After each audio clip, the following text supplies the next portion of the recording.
meeting to order for Monroe County Board of Education for the month of August. At this time, let's stand for a moment of silence, and then Dr. Shupin will lead us in the pledge. Hey, Mr. Rachel, can we remember the Harold Hawkins family? He passed away this evening. Yes. He served his community. Thank you.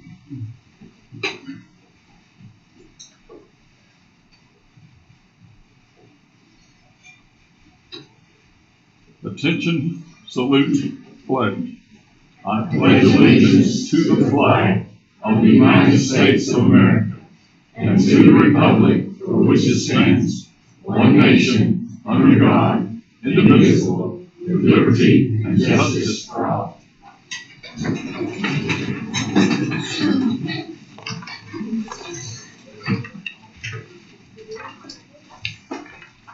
Okay, 8-12-2, Declaration of Conflict.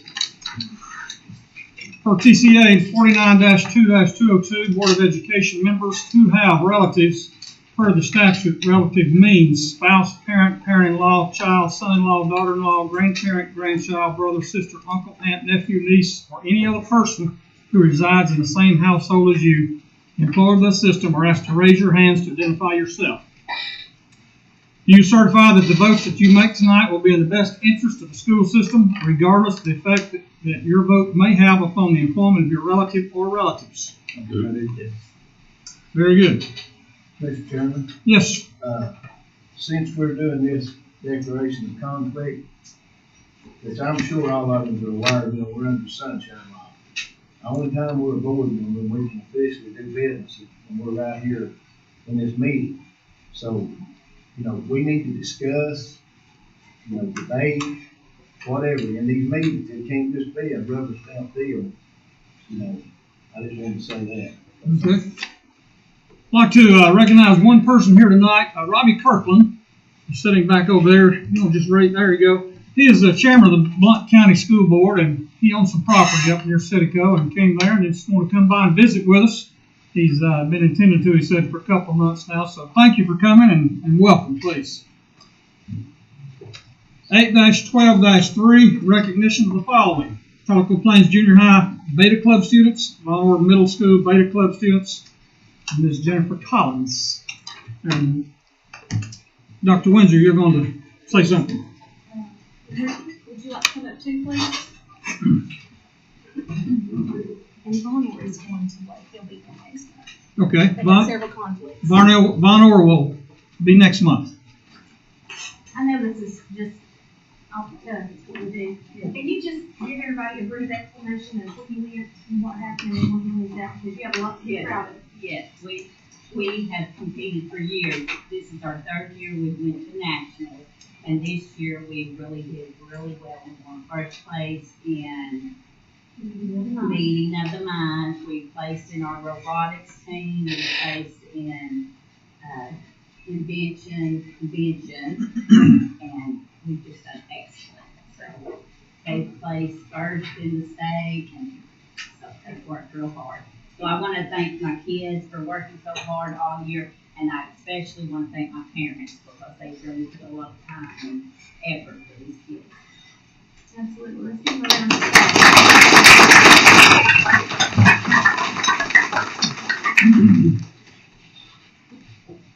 This is recognition for the state Beta Club competition, first place in recyclable art. That's Savannah Hunt.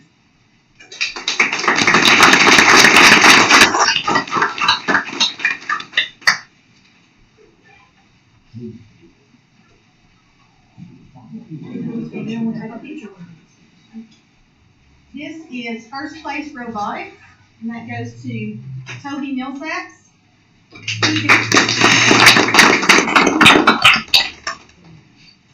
Keegan Collins.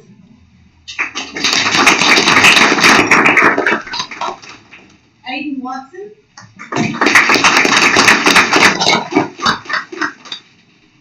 Miles Keener.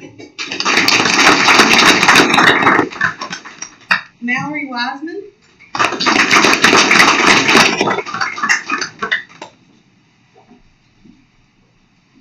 Oliver Frogner. And Kate Hicks.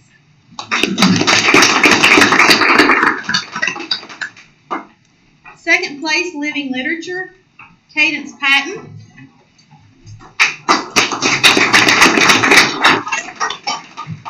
Dara Wiseman. Toby Millsaps. Keegan Collins. And Kate Hicks. Fourth place, Engineering, Jackson Flemons. Oliver Frogner. Dara Wiseman. And Abby Ware. And this is recognition for placing at the National Beta Club competition. First place, Meeting of the Minds, Savannah Hunt. Jackson Flemons. Miles Keener. And Abby Ware. Fourth place, Robotics, Toby Millsaps. Keegan Collins. Aiden Watson. Miles Keener. Mallory Wiseman. Oliver Frogner. Kate Hicks. And Savannah Hunt. In fourth place, Convention Invention, Toby Millsaps. Keegan Collins. Kate Hicks. And Savannah Hunt. One more. Ninth place, Recyclable Art, Savannah Hunt. Thank you so much for representing our county as a district and also your school so well. Thank you.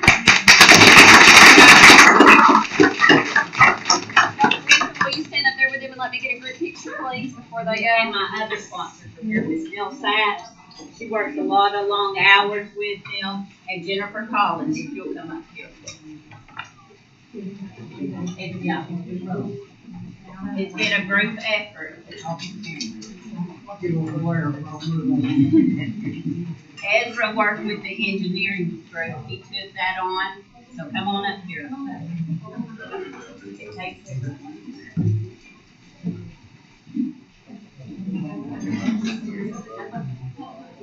all right. Right here, guys.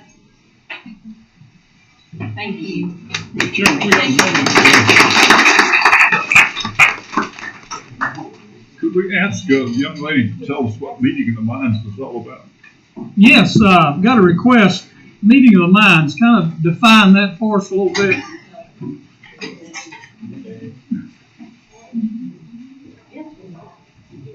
Yeah, just tell them they're asking you a question. Okay, so Meeting of the Minds was where we had to make a mosaic that really represented faith. So what we did, we decided to do the mascot JW, which is a French bulldog, and he was holding the little beta symbol. And we spent weeks on this by just rolling up little pieces of cardboard tissue paper and sticking them on the board. And then we had to make a manual explaining how we did this, so that other people can make it as well. Very good. Thank you.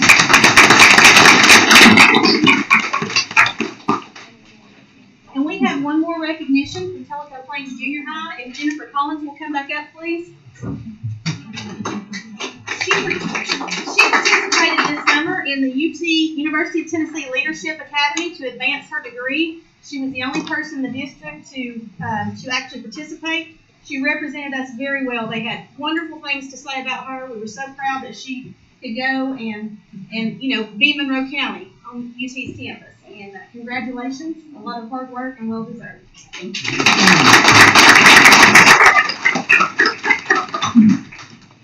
Parents and students too, you're welcome to stay. I know some of you may have other obligations. If you want to leave, that's okay. But you're welcome to stay if you want to. So just up to you. Yeah.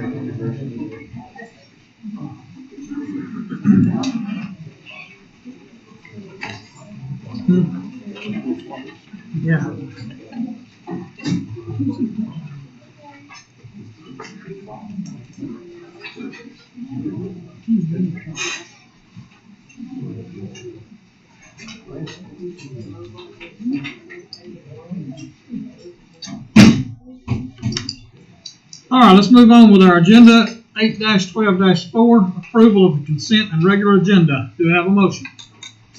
So moved. Have a motion, is there a second? Second. Is there any discussion about the consent and regular agenda? All those in favor say aye. Opposed, nay. Motion carries. 8-12-5, approval of the minutes from the July 8, 2021 regular board meeting. Do we have a motion? So moved. Motion is made, is there a second? Second. Any discussion of the July 8th regular board meeting minutes? All those in favor say aye. Opposed, nay. Motion carries. 8-12-6, approval of August 2021 budget amendments. Do I have a motion? Make a motion to accept. Make a motion, is there a second? Second. Is there any discussion on the budget amendments for August 2021? All in favor say aye. Opposed, nay. Motion carries. New business. 8-12-7, approval of school fees for the 2021-22 school year. Do I have a motion?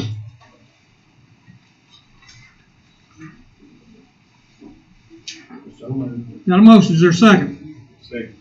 Okay, any discussion? Do you want to speak to this, Dr. Windsor? You don't have to, but let's get an opportunity. Sure, these are the basic fees that schools ask for. Some do, some do not. There's nothing on here that's out of the ordinary or unusual. It's just what you would see every year. Any discussion or questions? All in favor of approval of the school fees, say aye. Opposed, nay. Nay. Motion carries. 8-12-8, approval of contractual agreement with Smith Bus Lines to provide transportation for Monroe County students to Tennessee School for the Deaf for the 2021-22 school year. No increase in cost, and fees associated with this contract are fully reimbursable by the State Department at the end of each school year. Do I have a motion to approve this contract? So moved. Is there a second? Second. Is there any discussion? All in favor say aye. Opposed, nay. Motion carries. 8-12-9, approval of memorandum of understanding between the Tennessee Department of Education and Monroe County Schools for FY 2021-22 for coordinated school health. Do I have a motion? So moved. Second? Second. Any discussion? All in favor say aye. Opposed, nay. Motion carries. 8-12-10, ESRA Board Approval Form. Dr. Leanne Strickland, Federal Programs Director, is going to speak to this. Let's get a motion, get it on the table first, Dr. Strickland. Is there a motion to bring this on the table for discussion? Chairman, move we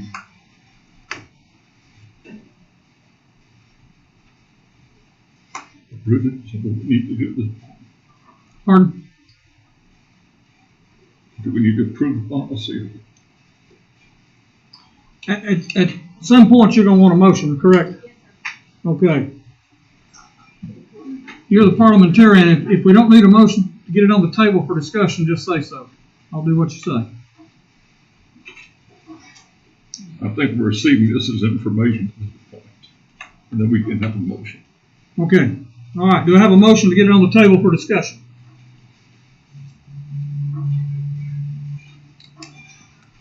Make the motion. I got a motion. Is there a second?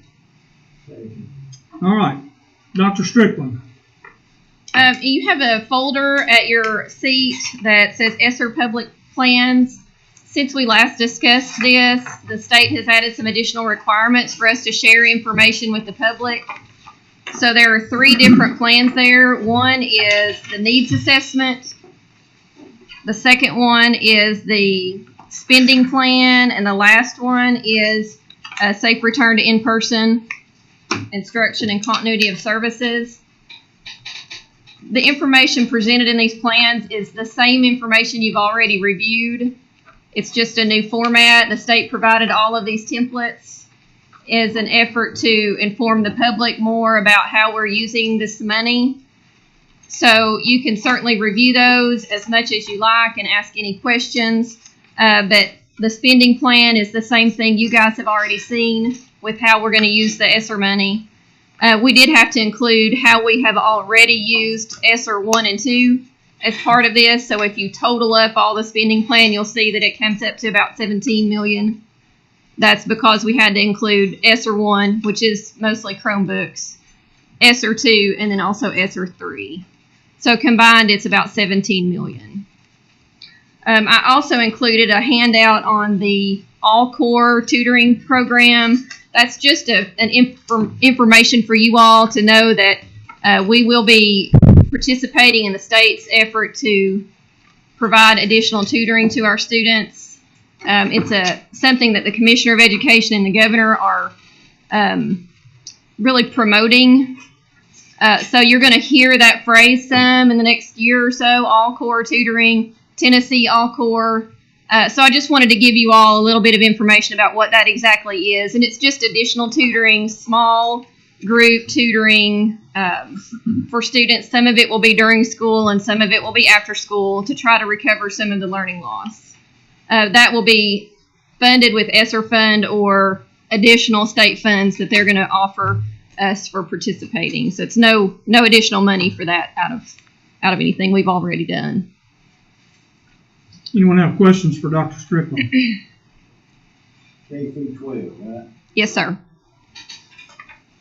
She forgot to mention her handy dandy one-page document here that summarizes everything for you. I ask for these a lot because that's a lot of information. So you can read it all, but this summarizes what you have in your folder. Yes. Now, they're going to let you go back to the very basics, the reading, Yes. because we've got kids Yes. in high school that can't read. Yes. I've got kids, I'm not listing this one, they can't read, they can't hardly write. So they're going to get some one-on-one.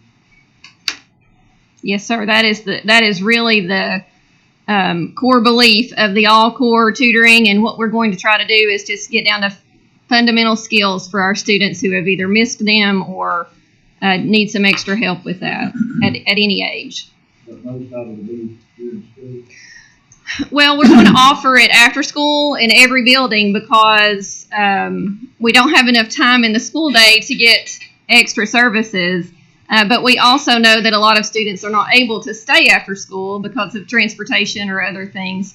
So we're going to do both so that students who can't stay after school will have opportunity during the day, and students who can stay after school will have that chance as well. And even for high schools, we're designing almost an evening school or night school model so that students who have sport activities after school or a job can come back at 7 p.m. if they need to do their work. So we're trying to think as far outside the box as we can to get students what they need, and certainly open to suggestion. Mr. Strickland, I want to ask you a question. This may not be the appropriate time to. Okay. You may be planning on covering this later. I read with interest the State Education Department's report of learning loss across the state. Yes. What about Monroe County? We have reviewed our data. We just got our test data back last week. Of course, it's lower than we want it to be, but that is expected. We knew it would be. Compared to the state overall, in some areas, we're about the same as the state averages. In some areas, we're a little bit below. Typically, we're a little bit below the state average across the board. But there are a few subjects and grade levels where we're quite a bit below. So those will obviously be grades or subjects that we focus on this year to figure out why we're so much below the state average. We generally are within 5% on track or mastered with the state. Compared to districts like us, compared to high poverty rural districts, we're usually better. We haven't been able to see that yet this year because that information has not been released, so we can't see what other districts have done yet. We can only see the state as a whole.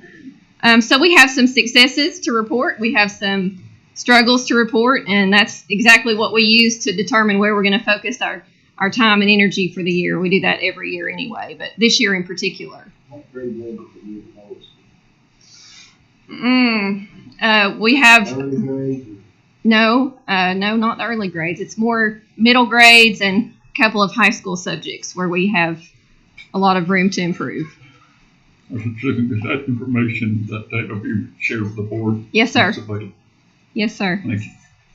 Dr. Strickland, having been in education 40 years, and I've had many high school students who couldn't read. Yes.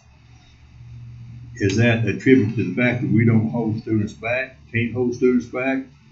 Share with us there. Well, that's not necessarily my area of expertise, but I do think what we're doing about that is the foundational literacy initiative that is where we're putting so much of our focus right now is an attempt to shift that. Now, it will take time. You know, we're working with kindergarten, first, second, third grade students, so it will take a little bit of time to see how those students do once they get to high school.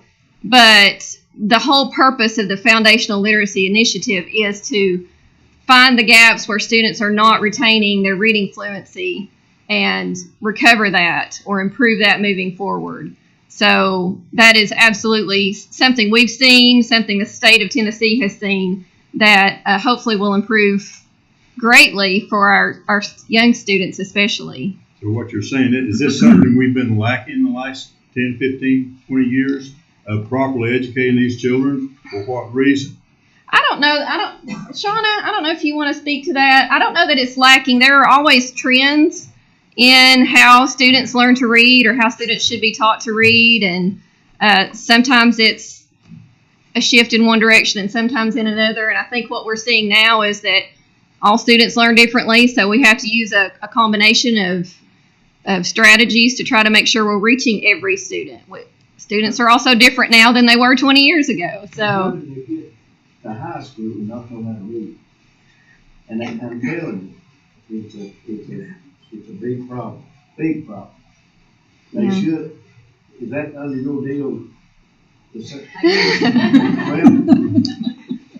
a third grader, they need to be able to read. By the time they get to be a fifth grader, they need to understand what they're reading. Well, And there's no excuse for anybody to get to high school that can't read. And maybe this will help, but it's been 10 or 20 years. I mean, and they don't know how to write. They can't even print. They can't even print. I mean, we're going, all this stuff is great. I mean, we're doing, it's great. But ABC, 2 plus 2, and how to, I think they ought to learn how to write cursive, but undoubtedly don't. But they can't even print. Now, I've got kids, high school kids that have worked for me from Mean County, Meigs County, Monroe County. They can't print. And I'm not sure how many of them can't read. And there's no excuse for it, I don't think. But then you're not going to get everybody in the world to read and write. They're going to have to. Well, they're going to get left behind. And there's It's people not getting just- left behind every day. But it's not Every just day. 1 or 2. Well, It's that's, not just 1 or 2. you got physical disabilities. That's why people, is that right? Or? absolutely, and I think some students retain things really well and some don't. I think our teachers are teaching them to read. We have retention issues, and we also have there are just a lot of variables that go into how students can retain that. And I think one thing that we've seen with more recent research is that technical manuals and things that students need to read or people need to read in the workforce are not necessarily what they're reading at school. And that's something else that we've been addressing. If you've heard from any high school student in the last few years, they're not reading as many novels as they used to read. They're reading technical articles and technical manuals because that's what they need to be able to read in the workforce. And that's not so fun but it's necessary. So I think that those are certainly valid concerns and things that are being addressed. But Mr. Upton is right. Every child is different, and But how soon do we give our kids electronics in school? calculators are typically middle school. From third grade back, do any of them, do they get electronic? No, we'll They have. use no electronics, third grade back. They have some computer access. They have to, but they're not using a screen all day, and they certainly aren't using calculators. This is a critical problem. Now, it's critical. It's critical. And we use excuse, special ed, or slow learners, or whatever, and, we're gonna have to get away from all that. I mean, you don't have, I bet you got 50+ kids, boy, you can't read, maybe more than that, maybe 100. If we can't read. Well, if we've been in education, along that same vein right there, you're talking about people learn differently. Mm-hmm. They do. We knew that back when I came out of the Navy and was in college. That was 71 too. And even back before that, are we saying now that we have a different ability than we had 40 or 50 years ago when you couldn't get into the second grade or third grade or fourth grade? I remember 1 or 2 at Telescope that couldn't. You couldn't get to the next grade unless you could read, write, and arithmetic. Are we chasing too many rabbits? I would say everything is different. We have a different education system where we're educating every child, we're promoting every child, and teachers have to move to the grade level standards that they are teaching in.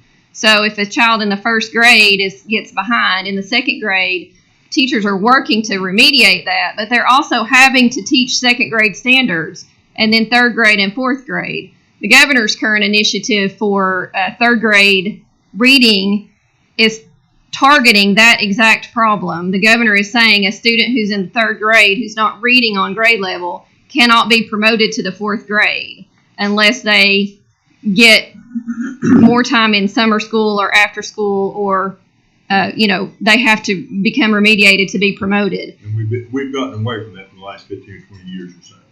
Yes, we do not retain many students because what research shows is that a student who gets to high school who is over age does not graduate. If you have a 19 or 20-year-old in high school, then we can't hold them in school, and they may not graduate. So the risk factor is... The end goal right here is knowledge end goal. Both. We want to graduate every child, and we want every child to leave high school ready to move into a career or college.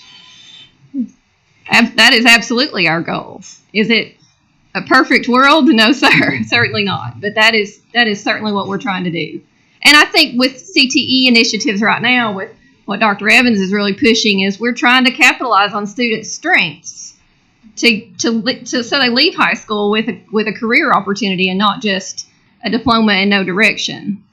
That leads me to a question right there. At what point do we lead them into a vocation or college? Because everyone don't need to go to college. Well, when they start high school, they select a focus. And, of course, some students change their mind, but some students focus on an academic path and some students focus on a career technical path. You think that's too late? No. What grade are you suggesting? Sir? What grade are you suggesting? I've always been, way back, I always thought with the 4th and 5th, 6th grade, you can see tendencies in children. Not to track them, that's not the purpose, but you can see tendencies, and I'm not a big testing person because we're teaching for a test, we're not teaching for knowledge. We want to graduate this and we want to have our scores here versus knowledge. Well, if you have knowledge, all this other will be taken care of. But I think in 4th, 5th, 6th grade, there can be you will see some tendencies in children. Having worked with the youth in the prison system, I had a ton of them that could do that. Anyway, I won't belabor this point. To ruin the surprise, I will go ahead and say, because it speaks to what you're saying, and it's a positive that goes with what you see around the room that I was going to tell you later on. This summer we had 3 sessions of Reading 360 Early Literacy Training. And Ms. Bowers organized that, Denise Cole, everybody worked together to get that, our principals, the teachers, and we had 113 K through 5 teachers and administrators, so it's the grade levels you're talking about, who were trained in this. And you can look around the wall and see all of the brainstorming and ideas and strategies that they took in and learned and discussed and planned for these very things that we're talking about. So 113 K through 5 teachers and administrators participated in that, and their goal is the same as yours. And it's the same that we all had.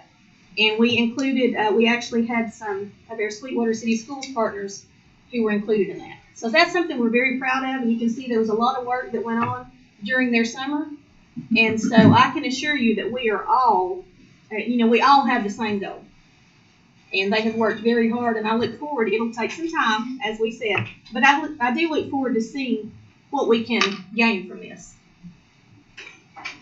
Do you have anything that you'd like to add to that? Not unless they want me to. I mean, I can add or not.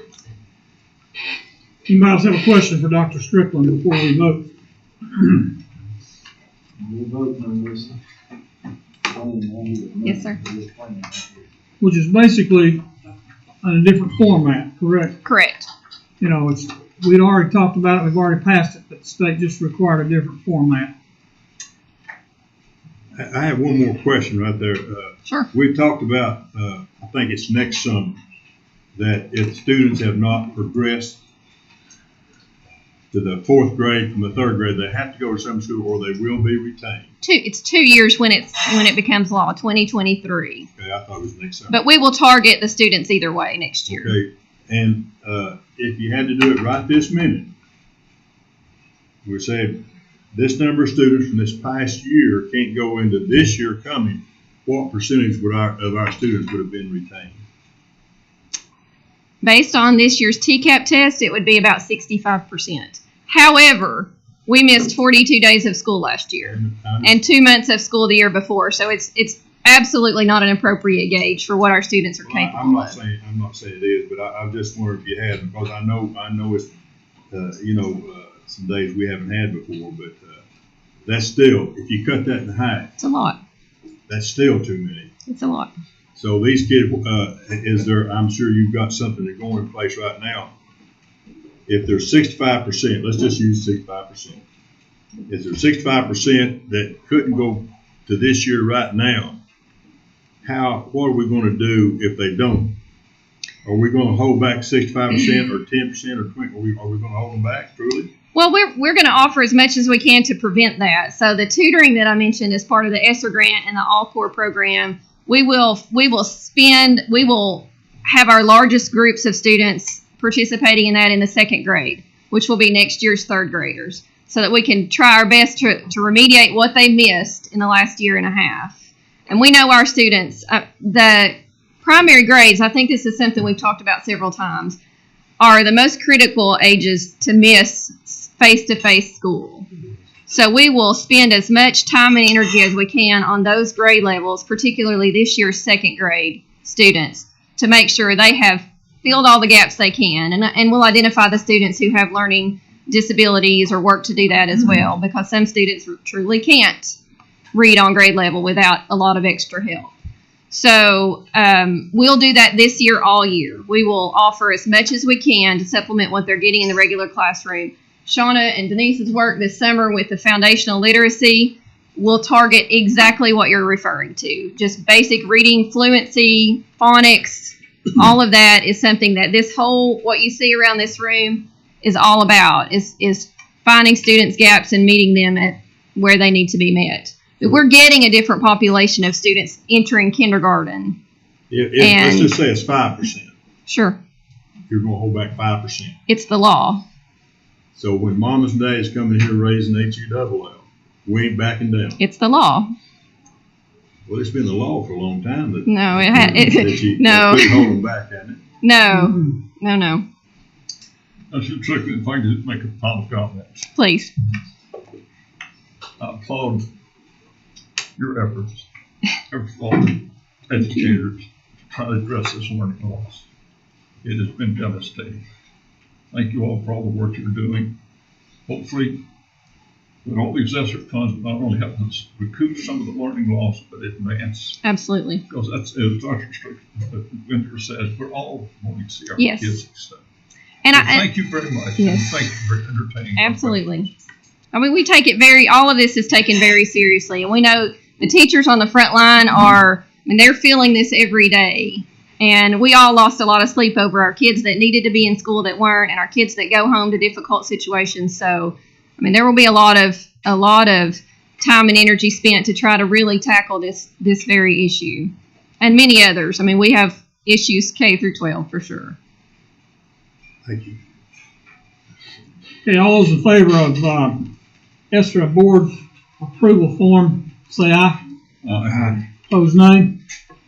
Motion carries. 8-12-11, Dr. Leanne Strickland, Federal Program Director on Policy on Remote Learning for Quarantine Students. And I think that's your yellow folder, correct?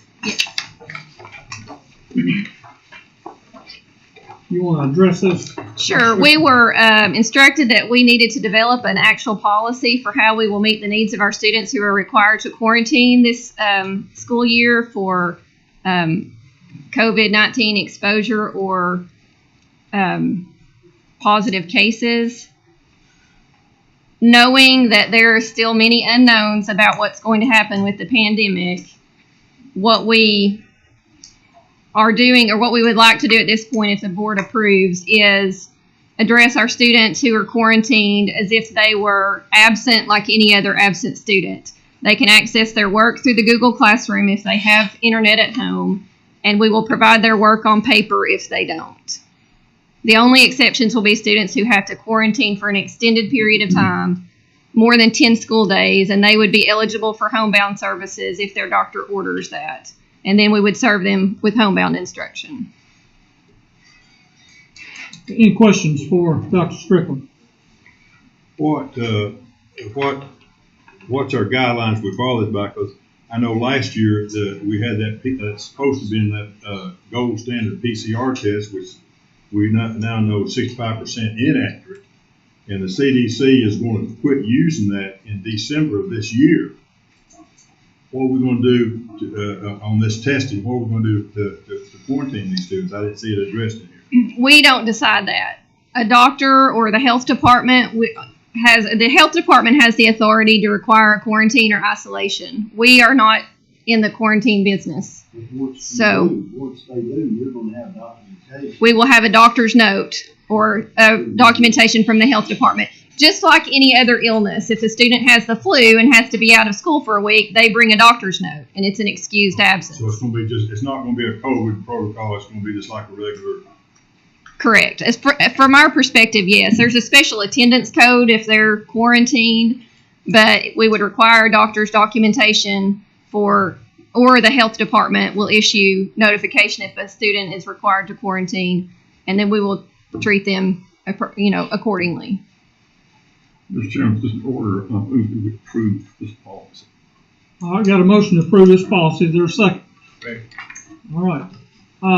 Our board attorney, Mr. McCarty, has approved this and helped write it, I'd say, correct?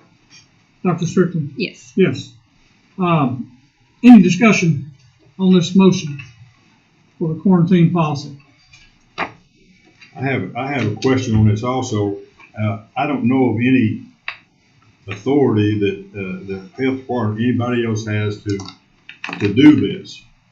But there's some protocols and things they're going through, but they can say what they choose, and there's too many unproven facts out there. So I don't see it addressed as the health department or whatever will go by this or guidelines of CDC, which I don't trust as far as I throw them. But that's my opinion.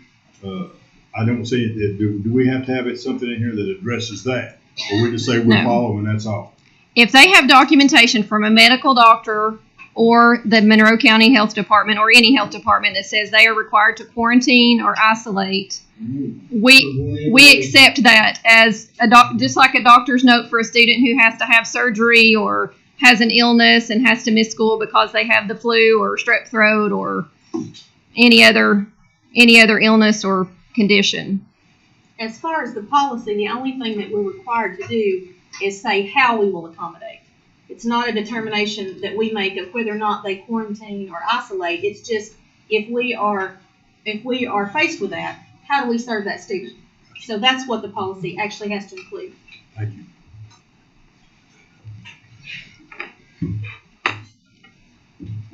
All those in favor of the policy on remote learning for quarantine students, say aye.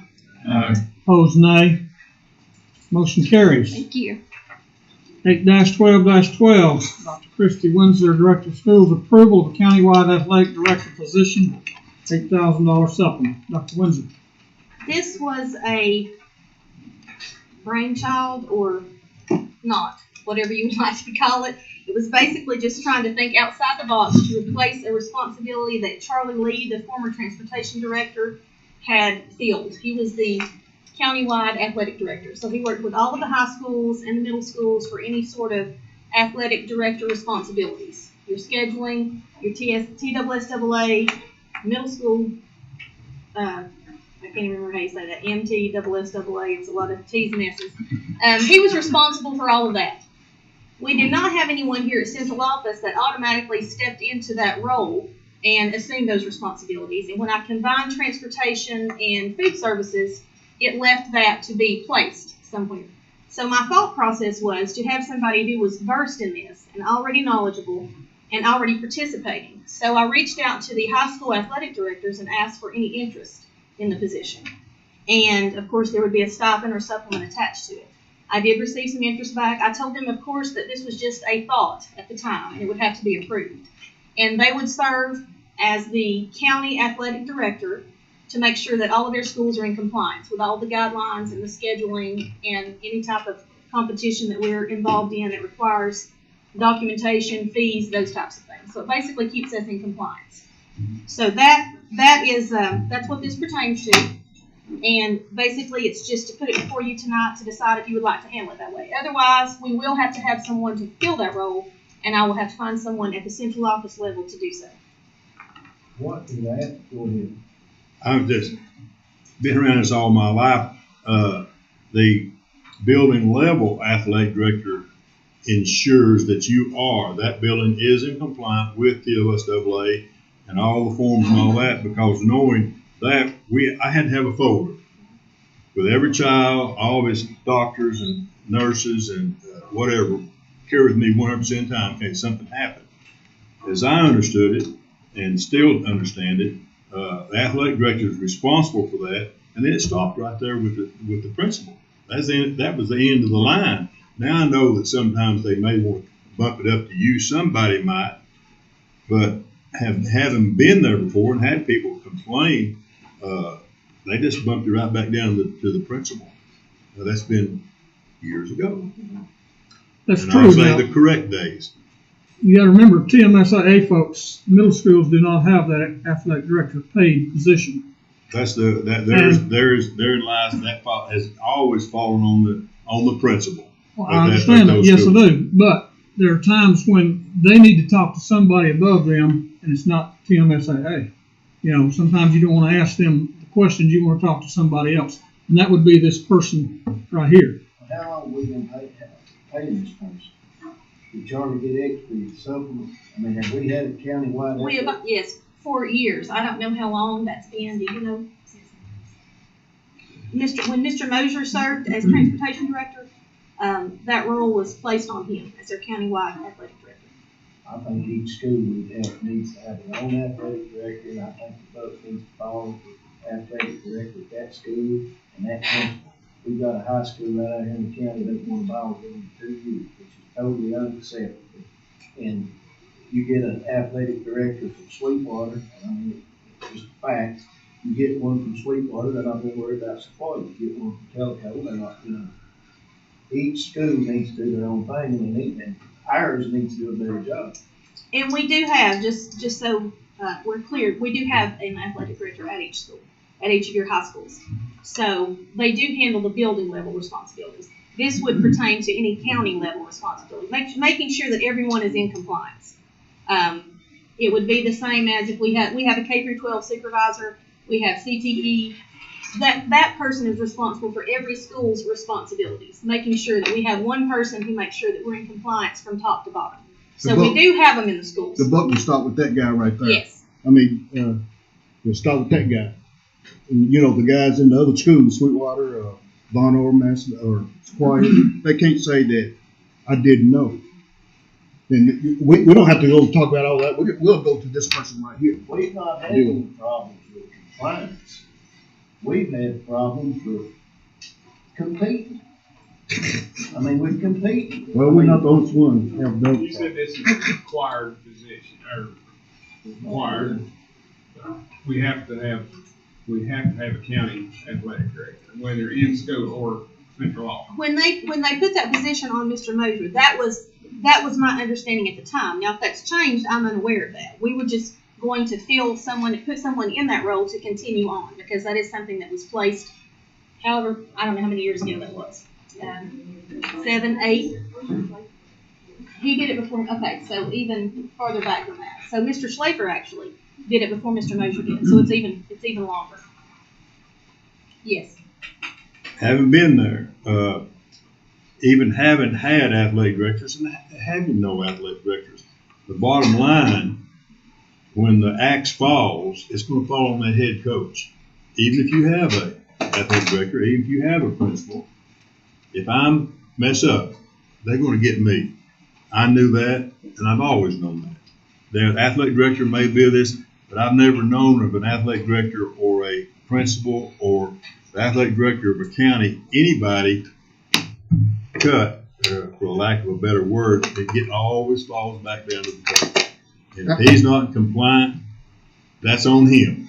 I've done this for 40 some years. The athletic director can't fix stupid sometimes, you know. So that's correct. You got a coach that's going to be stupid, and it ain't got nothing to do with the athletic director, especially if he already knew. He knew what was going on. And he told him. That's correct. Told him something. Hey, Rich, you've been on here 25, 30 years. 27. Did you know that, and you've been aware that we've had a county-wide athletic director? Yeah. So you were aware of that? Yep. Okay. I never was aware of it. And we got in mind for this position. I don't think he was, when you was on the board last day, I don't think we had one. I don't think we did. And I forget who we placed him on there, but I know we had one.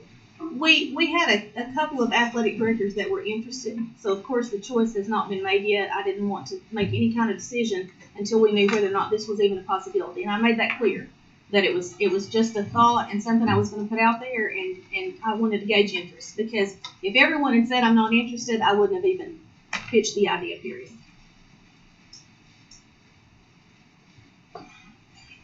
Mr. Chairman, move the approve of this recommendation.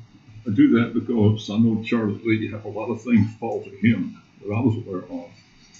And I think it's a needed position.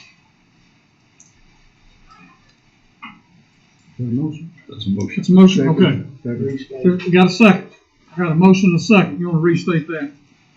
Move that we approve this recommendation, Dr. Windsor, that we. Okay. Countywide athletic director. $8,000. Okay. And I got a second. Is there any more discussion? I really think we don't need, that's my opinion. I think it's a waste of money. We can always get rid of him, couldn't No. You can't always get rid of it. we? Oh, okay. I thought the board could do anything they want to do. But this, this countywide athletic director did all the mowing and everything else too. So, that may be more this countywide deal. You got a head coach used to do all that stuff too. You got it in a second. Anyone else? All those in favor of the motion? I've got a problem with the amount. I've not got much of a problem with, if we're gonna let the high school athletic directors do it. They're already getting a supplement, and a pretty good supplement. I've got a problem with it. How much? Athletic director? Five. 5,000. And wouldn't worry, it's 5,000. Same as the head football coach, ain't it? No. I don't think so. Not four. But I still have a problem with adding that much. I think it's gonna cause a lot of pressure. Does that mean he'll go to all the athletic contests like athletic directors have to do at the building level? You will still have the building level athletic directors that attend those events. That capacity will not change. This person will be the contact person and the compliance person. That's it. Yes. He's just gonna say Sweetwater, Mansfield, Telco, whoever's in compliance. That's all he does. He don't have to worry about buying, making sure this coach is right or whatever. He's just gonna look at the paperwork and say that's correct. Well, I mean, that would include any type of responsibility that comes to that level. If there are purchases that have to go through central office as a countywide athletic director would have to oversee, then that person will be responsible for that. Yes, if there are purchases that apply to that. I'm like Mr. Kelly there. I mean, why do we put the supplement at 8,000? I mean, why do we do that? Because $1,000 off each school? Really, it was just in looking at different. Dr. Windsor, we've sat here years ago, and we sit here lately, talking about our coaching supplements are not where they would be. I know 10 or 12 years ago, it was a money issue, they claimed we didn't have the money. Then you just got off the bat, we're gonna throw $8,000 into it. And that money could probably be put, I'm not sure we need to keep all our athletic directors, but the ones that are doing a good job, we could divide this money up maybe to the directors that we've got. But we've never been able to come up with enough money to do anything much on the supplements for 20 years, have we? I really give money to the head coaches and. If they win. That depends on the public thought. Using the word. That's just what the public puts out. You can't always say a coach is a good coach or bad coach because he wins or loses. And that is negotiable. I mean, that was just a figure that we put based on the fact if you get $5,000 for doing one school and you're going to take on these additional responsibilities for all of the schools involved, that was the reason for it being above $5,000. And then just looking at districts around that have people in place who solely do that. Larger districts will have someone in place that's what they do. So that's where the figure came from. And it's negotiable. This is completely your decision. It was just an idea for you to ponder and discuss and make a decision on. I like to amend this if I can and say, let's table this so we can have more time to do this rather than just bring it tonight. It's nothing we have to do right this minute, is it? I like to amend that. Is that legal? You'd like to lay it on the table. You'd like to make a motion to table this motion. Yeah, let's bring it back. Let's bring it back next month. Everybody have a chance to hash it out. Maybe talk to the principals and athletic directors. That's what I'm asking. Okay, do I have a second to that motion? Second. Got a second. Any discussion on the table of this motion until next meeting? Roll call.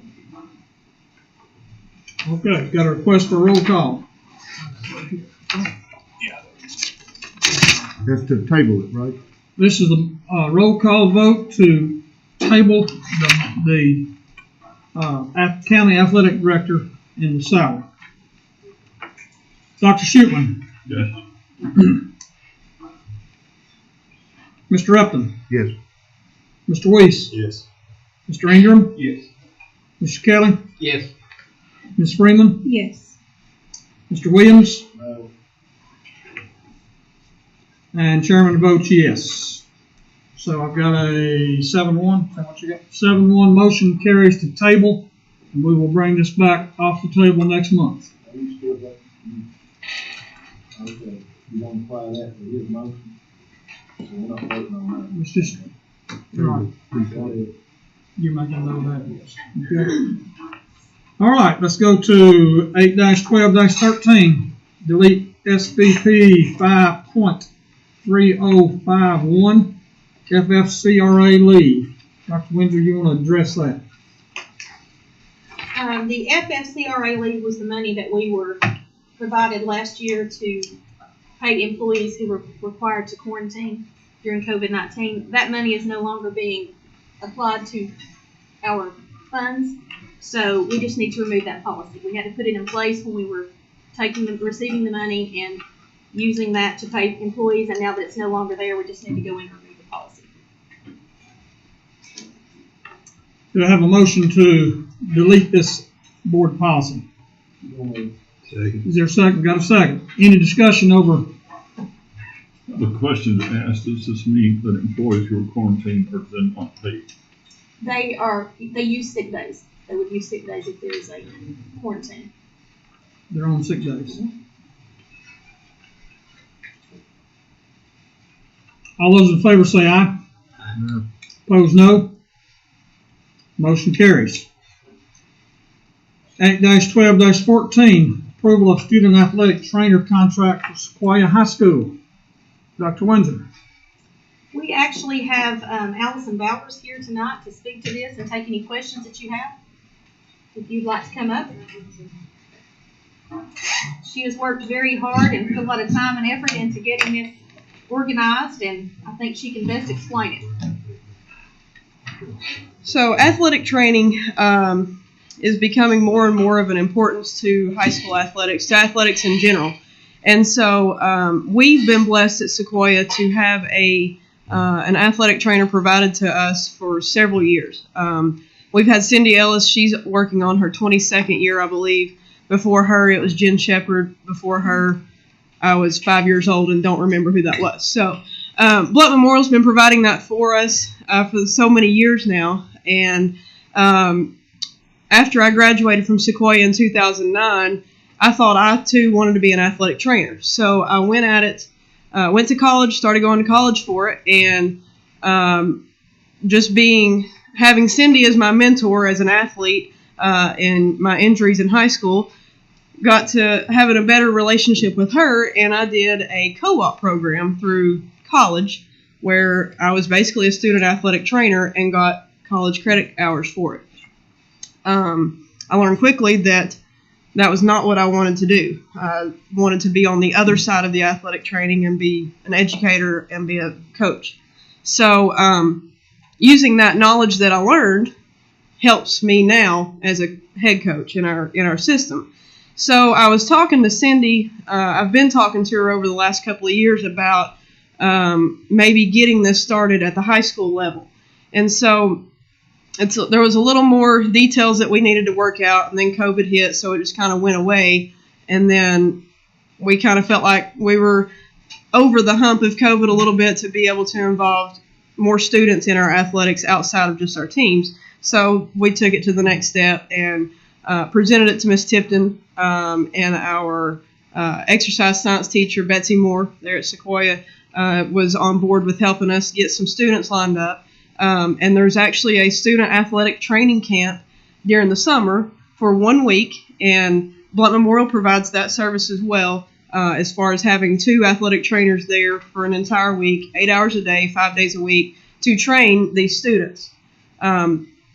And basically they do just the common things like taping an ankle, icing an athlete after ball games or whatnot. They do not assess an injury at this level. They're not going to be the ones to be putting a shoulder back in place once a dislocated shoulder's happened on the football field. But they can do simple things like taping ankles, icing athletes down. So that would be a jump start to what these students might want to be later on in their post-education career. So that would just be something that they can add to their resume and get a jump start on to go into athletic training. So this summer we sent a group of 6 students to the student athletic training camp there in Maryville provided by Blunt Memorial, and they learned the basics of that. So under the direction of our athletic trainer, Cindy Ellis, they will be able to tape ankles, tape wrists, do the basic first aid, and then the basic post-athletic event assessment, like just putting the simple thing of putting an ice bag on a shoulder and wrapping the shoulder up. And then obviously when they're doing the taping of the ankles, taping of the wrists, etc., that will be approved by our athletic trainer, Cindy, before they take the field of play. Up until this point, there's not been a contract with Blunt Memorial because it is a free service provided to us. But now that we have students involved, we got a contract set in place that Peggy Bratt, which is the athletic trainer for Alcoa High School and is over all of the athletic trainers here in the area through Blunt Memorial. She and I worked together along with Cindy's help to get a contract written up and basically releasing the liability of our students and our school in the event, let's say I was a student and I taped an ankle and that athlete took the field of play, and that ankle still got turned over and sprained, which is going to happen no matter who tapes the ankle. That would release the liability of me as a student and Sequoia High School from being responsible for that injury. It would fall back to Cindy Ellis and Blunt Memorial at that point. Thank you. Any other questions or discussion?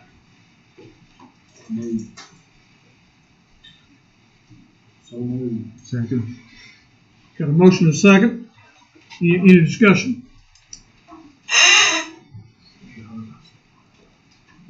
Can you also share Sweetwater and Tellico, the options that are a possibility for them that are being considered and worked on? So a few years back, Blunt Memorial was providing that service to Sweetwater and Tellico, and I had kind of heard through the grapevine what happened. I confirmed through Cindy that it was basically due to budget cuts as to why Sweetwater and Tellico lost their trainer through Blunt Memorial. Enrollment, yeah. Tellico's lost theirs first, and then eventually Sweetwater. In recent days, over probably the last month or so, I've been in contact with someone at Sweetwater Hospital, and they have actually jumped on board with covering Tellico High School and Sweetwater High School, just like Blunt Memorial covers Sequoia High School. So Tellico and Sweetwater are not left behind as far as an athletic trainer goes. Sweetwater has already got a trainer lined up for theirs, and I believe, yes, Sean Davies has actually left Blunt Memorial to jump on board with Sweetwater, and I think that was a good fit for him with his family. So he will already come in knowing the system, knowing the school, knowing the student athletes, and they're currently working on a trainer for Tellico as well. When that happens, I have no idea on that, but I do know that there is opportunity for the athletic trainer level to be offered at Sweetwater and Tellico. Thank you for what you did there. I know there's a lot of folks at Sweetwater and Tellico that have been missing this trainer. Absolutely. And thank you for what you worked with Sweetwater Hospital to help them get Yes. the ball rolling. They were Absolutely. appreciative and very complimentary, so I Thank you. appreciate that. Thank you. Anyone else? All those in favor of the approval of the athletic trainer contract for Sequoia, that's through Blunt Memorial, say aye. Aye. Opposed, nay. Motion carries. Old business, 8-12-15, approval of the following policies for second reading as recommended by the policy committee. And I'm not going to read all those. You can see them there in front of you. So moved. Have a motion to approve. Is there a second? Second. Any discussion as you look at those in front of you? This is the second reading. We did a first reading last month.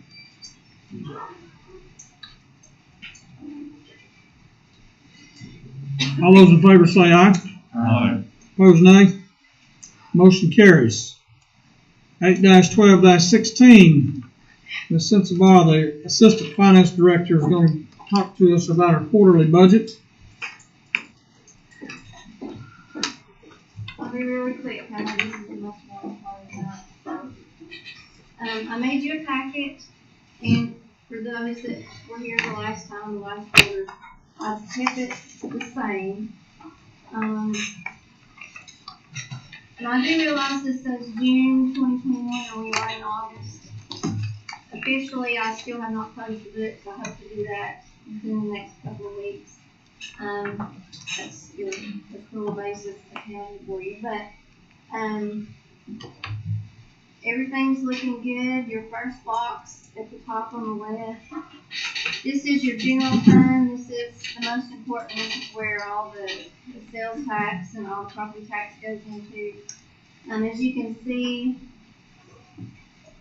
what we budgeted, the revenue is the 44.7 million. The actual revenue that we collected was 45.5 million, which is more, which is great.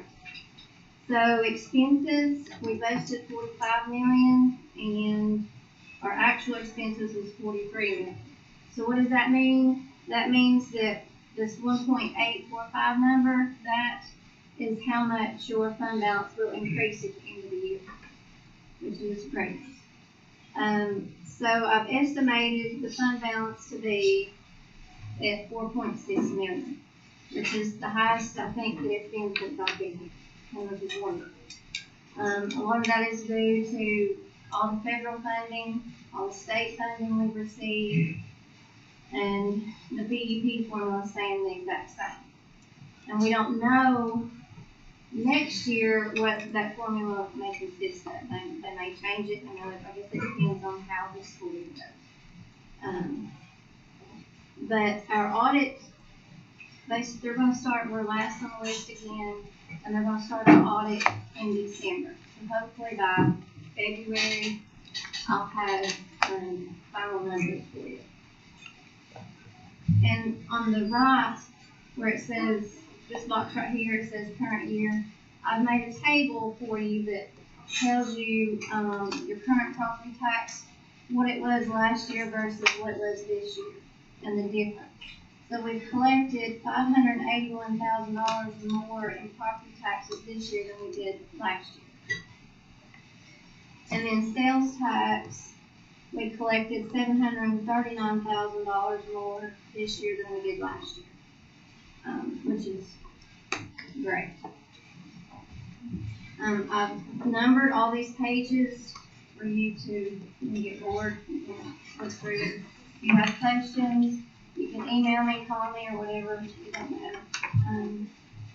I put the funds, I've grouped them together. The 141 is first, and I put revenues on top, expenditures on the bottom, and I followed that pattern with all the fund levels. And your 142 federal projects fund, this is all federal money. And you see the revenue was budgeted 10 million, and we only spent 5.8 million. A lot of that has to do with the ESSER funding. We received the ESSER funding, but as you know, ESSER 3, we have not been able to spend any of it yet. So that's why that looks skewed, that we've only spent 57%. Normally it's more than that. The next box is the 143 food service.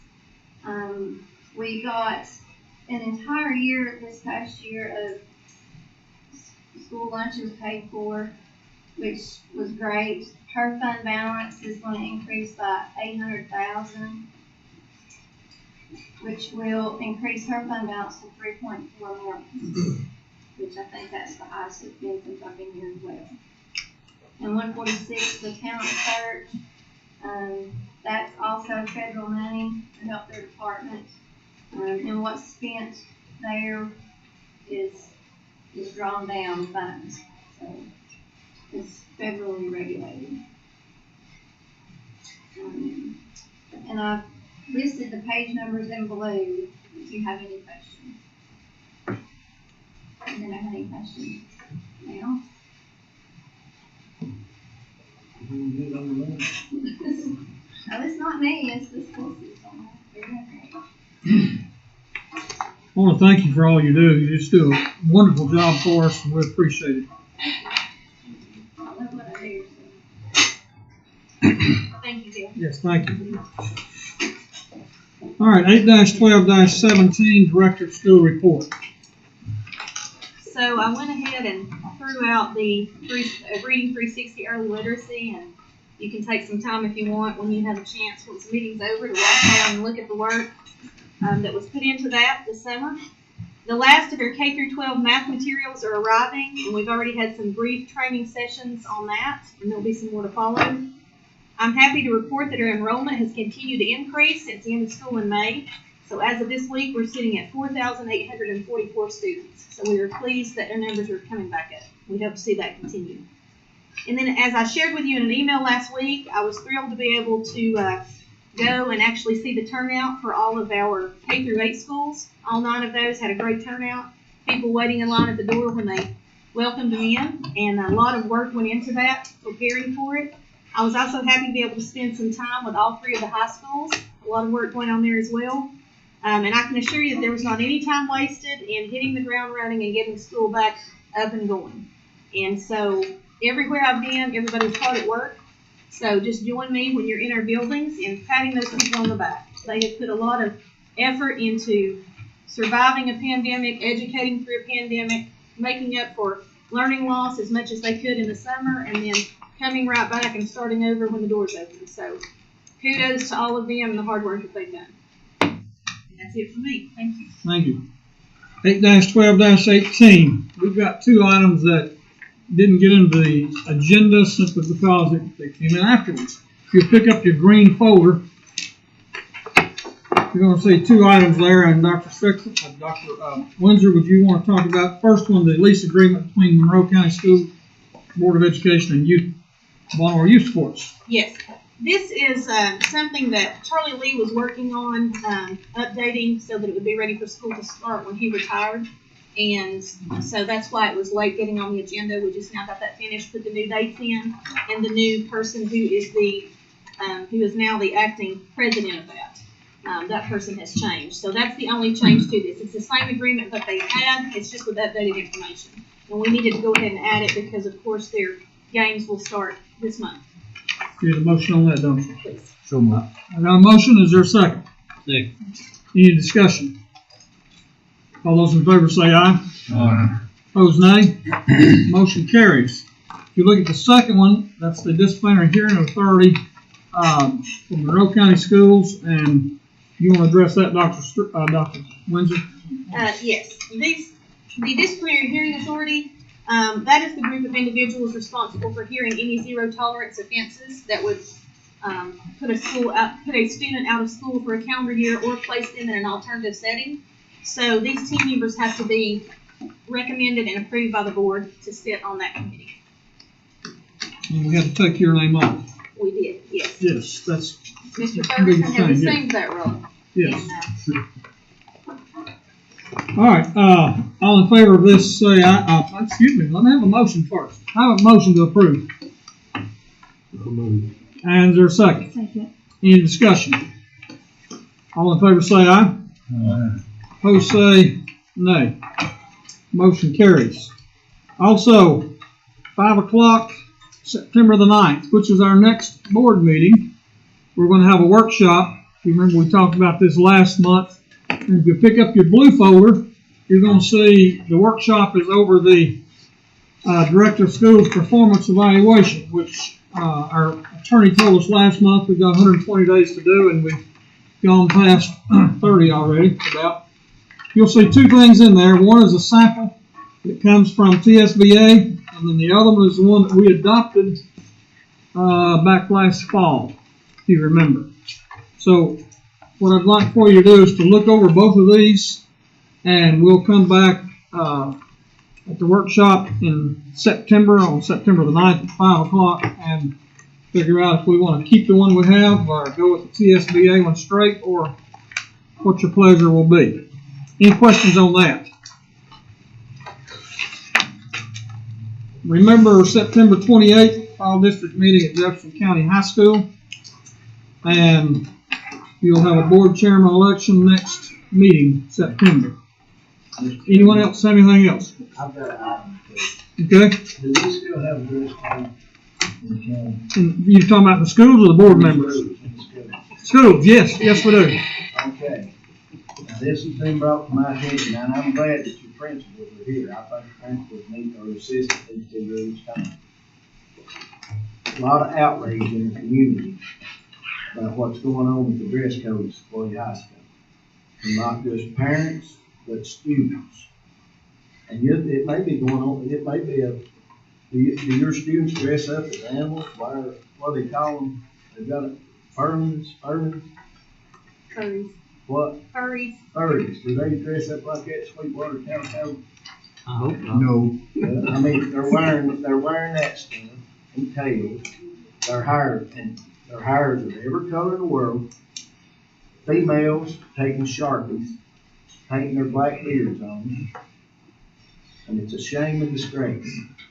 And it's unacceptable to me as a board member, as a community member, and it ought to be unacceptable to this board and to this school system. And it's going on, and the people are they're outraged at it. And the students are sick about it. I've had 5 or 6 of them to college. And is that the truth or not the truth? Is it going, we got the principal here, is it going on in Sequoia?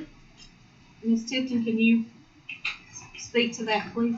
The furry situation has been dealt with when Tim Levitt was in as director. We don't have any of that anymore, haven't seen anybody with Sharpie on their face. If they do, I make them get it off. We're following the dress code. I watch every kid that comes in the back door. Make sure they're meeting the dress code. If they don't, I make them call. Things like that. Do you have any boys that wear dresses? I'm just hearing this from students and parents. We cannot tell them what to wear. You cannot tell a boy not to wear a No, dress. sir, we cannot. We can't tell them that they can stay. So you can't tell them not to wear tails or Yes, we can furries tell them that. or hire 3 or 4 different colors. Because the tails were 6 feet long and they were impeding the flow of traffic. Well, it's going on like that. I've got Boy did wear a dress today, but you can't say anything. I mean, I'm getting too many complaints from the community and the students for it not to be going on. And it even went on last year. Which I think is stupidity, what I think it is. We do review at the beginning of the year, of course, with faculty and staff. We always review, or the principals do, the dress codes, and they were updated. Actually, all of them. We had a committee that reviewed that. We go through that every year, where we go through all of the policies. So anytime that there's changes that anybody suggests to be made, we take those before the principals, and of course, you as board members discuss that. So. Sorry, we're not allowed them to wear that stuff. I mean, that's a distraction. It's right in the dress code. There are certain things that we can enforce, and I know when the furries. Now, I had not heard about that this year, and she said that she hasn't seen that either. I lived through that, and it was dealt with. And I'll be honest, from having been a principal, there can be. I mean, I have seen or heard complaints that were brought to me that when they are in front of faculty and staff members, they may not have something on or have something over something that is not allowed, and then when they're not and they're in front of students are in front of students, they may change. Or they may take their jacket off or whatever. Those things do happen. And if it does happen, all we can do, of course, is be diligent in trying to catch them when it does and reporting it to the appropriate person so we can enforce the policy. So if a parent or a student approaches me about it, it's not happening. I can't say it's not happening, but what I would encourage you to do is have them contact the school. And if they can give them specifics as to when it's happening, then they can put some extra eyes out there and see if they can catch whoever it is that's violating the dress code. I mean, because they do spend time enforcing it. That's not to say that things don't get missed, but if they are, we'll make them aware of it, and I can assure you that they'll check into it. They need to start tomorrow. They need to start tomorrow. Too many phone calls. Is not any other board members heard anything about this? Not aware that they wear tails, animal ears, and hiss like cats, and bark like dogs. Nobody else. I mean. If anybody's listening that's told me this, then you must find out to be lying. It's not going on right now, right? Not going on. And we did get calls at central office when it happened a couple of years ago. So I can tell you, I know it has happened, but now I have not heard anything this year. That's the first that I've been made aware. I've got something that's, it's been on my heart and my mind, prayed about it, and it's a masking thing. I know we don't have a mask mandate, no requirement. But I, as a board member, I highly recommend to the board that we recommend that since the kids, 12 and under, they can't get shots or anything. I mean, I recommend that, recommendation that 12 and under wear masks. I mean, I know it's not popular and everything, but it's just bothering me. It's just really bothering me because I don't want to see one kid get harmed. So that's just me, and that's the way I feel. I highly recommend to the board that we recommend that kids 12 and under wear masks. Anyone else? Can we have our vocational director give us a report each month? So or maybe every quarter. I've just got 2 or 3 things that I want to do with while I'm on this board. One of them is getting her as director, and the other one is get these kids to be able to read and write And the other one is, we got too many kids in high school that Mr. Weiss started on, that are not going to college. Are we using the tech center in Athens any? Yes, sir. Yes, sir. So see some things like that, you don't have to tonight, but Well, let me say this, she has offered to do a workshop for the board, or anybody that wants to know what we're doing and some things that we would like to do, correct? Yes. And so, if we want to set a time for that, that's fine. I don't think we can do it before the next board meeting because we already have a workshop. see, I like it during the board meeting because that's the time I set aside for this, I Sure. can't do it on Tuesday, and I can't really 5 o'clock on Thursdays, but if, she knows what she's doing, I'm just kind of want just an update and more people know. I mean, those people may not even know that we're using the tech center on there. Well, sir, I can just briefly let you know that we work with Cleveland State and the TCAT in Athens. We have dual enrollment with TCAT and welding. We are also doing instructional systems. We have a total of 28 different CTE programs that are spread throughout the country. So we're going through. No, they're not all going through TCAT. We have different levels. That's $17 million deal down there. So we're working on several initiatives. We're working with the state on several different projects, and one of the big things is for our students to receive industry certifications. So right now, I'm working with our teachers. We're going through the data to see how many of our students did get an industry certification last year.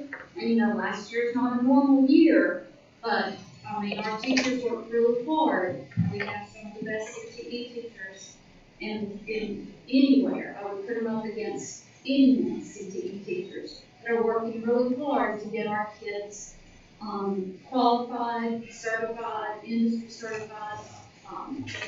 See, this is what I'm talking about. Let's, I'm a member of the pub. I'm not aware of what I'm doing other things. Most people are like me.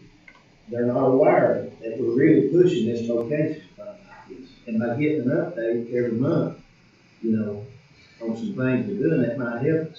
And it might encourage a parent or something to push their kid that way. Can you do a report next? We'll put you on the agenda, and get with Dr. Windsor and, Ms. Blair here about that. And, if you want to do something every month, that's fine. If you want to do it every other month or whatever you think, is necessary. Not only what we are doing, but what maybe we can do or what we're trying to do and so on.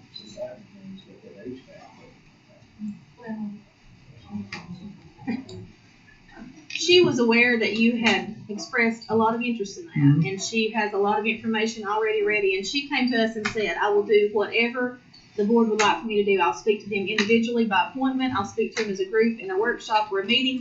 And the reason we suggested workshop is we didn't know how detailed you wanted to get. So she can give you a report. If you want more information, she'll give it to you individually, or we can set up a workshop later. But there's plenty for her to share. She's busy with the reports, and I also think that the article that we mentioned that you're not doing the news, but the public is not informed on what you guys are doing. They're not informed. I'm telling you, I'm not informed. May I ask a question, please? What are we doing to encourage children at a lower age to go into vocational versus college? Or what are we doing there? Okay, I can tell you that, first of all, it is a state law that every 7th and 8th grade student must take some type of a career assessment inventory. Correct. Dr. Fraze, who did a wonderful job, received a grant that put a virtual job shadowing program into our middle schools. So we are using that program to run that inventory on all of our 7th and 8th grade students. And so as a result, we're working hard to take that information and to see where do our students want to be, what are their interests. Our teachers are working hard to let them know what we have.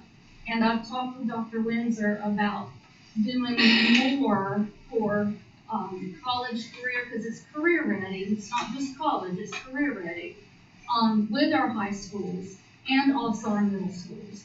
Again, last year, we had to do just a video to push out to our middle schools about what we have. Each high school prepared a video that we shared with our middle schools. So it was not, everything was not the way we would have liked to have done it. So hopefully we're praying this year will be a lot better and that we can do more with that. So there's a lot, and we're working really hard to try to work with middle school principals and let them know what we've got. Thank you. Now, you see how valuable that was right there? Guaranteed those things didn't know she's doing that. But we've been talking to her. We didn't know we was gonna mention it tonight, but we were going to. All right. Nothing else? The meeting is adjourned. You might be saying you going home, right? Yes. Thank you.